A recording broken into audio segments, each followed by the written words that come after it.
grec catholique est une église de tradition byzantine en pleine communion avec Rome. Le nom de Melkite vient de Mélek en hébreu, qui signifie roi. Il a longtemps servi à désigner, par opposition aux églises non chalcédoniennes, les églises fidèles à la doctrine du concile de Chalcédoine de 451 que soutenait l'empereur. Les Melkites sont donc les chrétiens de rite byzantin des patriarcats d'Alexandrie en Égypte, d'Antioche en Syrie et de Jérusalem en Palestine.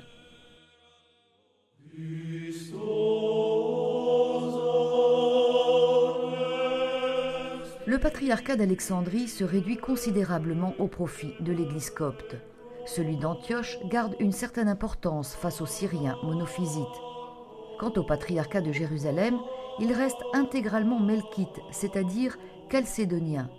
À partir du 7e siècle, ces trois patriarcats vivent sous régime musulman.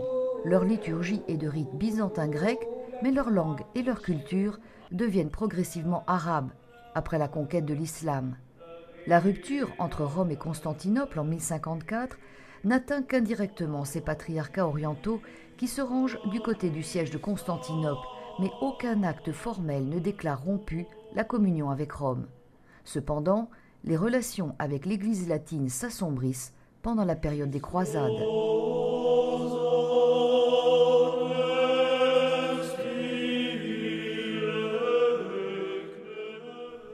Le premier patriarche melkite, au sens précis du terme utilisé aujourd'hui, est Cyril VI Tanas, reconnu par Rome en 1729. L'église melkite est donc une église catholique orientale à la fois en communion avec Rome et fidèle à la tradition des églises orthodoxes dont elle partage l'histoire jusqu'au XVIIIe siècle. Une partie de l'église melkite s'exile en Palestine et en Égypte, où se forment des communautés locales. Cette situation étend la juridiction du patriarcat sur Jérusalem en 1772 avec la bénédiction du pape Clément XIV. Depuis 1837, le patriarche melkite porte le titre de patriarche d'Antioche et de tout l'Orient, d'Alexandrie et de Jérusalem.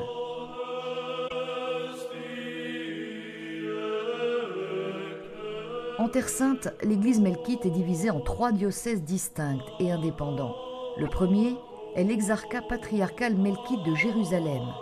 Installé en vieille ville de Jérusalem, près de la porte de Jaffa, il compte 3500 fidèles répartis dans 8 paroisses à Jérusalem, à Bethléem et ses environs, à Raphidia, Ramallah et Taïbé. Il accueille 3 écoles et 5 communautés religieuses et monastiques. Le deuxième diocèse est l'archi-éparchie melkite d'Acre. Les premiers évêques melkites n'y séjournent qu'à partir de 1804. L'archidiocèse est composé de 32 paroisses et de 12 communautés religieuses et monastiques. De plus, en 1982, une maison de réinsertion sociale pour les détenus libérés a été créée à Haïfa. L'archidiocèse dirige également 7 écoles. Il compte près de 63 000 fidèles. C'est la plus grosse communauté chrétienne en Galilée. Enfin, l'archi-éparchie melkite de Pétra et Philadelphie, fondée en 1932 par le Saint-Synode melkite avec l'approbation de Rome. Le nouveau siège de Pétra-Philadelphie constitue un archidiocèse qui a juridiction sur la Jordanie avec résidence à Amman. Il compte 31 000 fidèles. Il est composé de 31 paroisses et accueille 6 communautés religieuses et 10 écoles.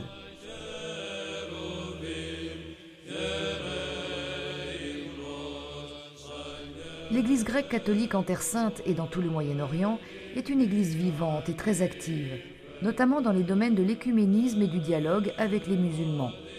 Le pape Benoît XVI avait tenu à le souligner en accueillant le 8 mai 2008 au Vatican les participants au pèlerinage melkite conduit par sa béatitude Grégoire III Laham, patriarche d'Antioche des Grecs melkites de Damas en Syrie.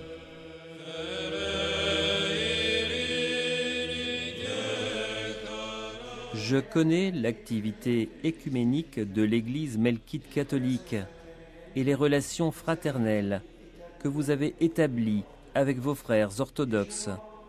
Je m'en réjouis.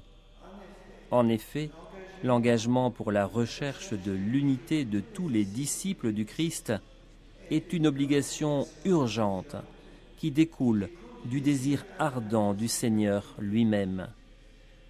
Nous devons donc faire tout notre possible pour abattre les murs de division et de défiance qui nous empêchent de le réaliser. Lors de cette audience, le pape avait également dit apprécier les bonnes relations que l'Église grecque catholique entretient avec les musulmans, afin, a-t-il dit, de promouvoir et défendre ensemble, pour le bénéfice de tous, la justice sociale, les valeurs morales, la paix et la liberté.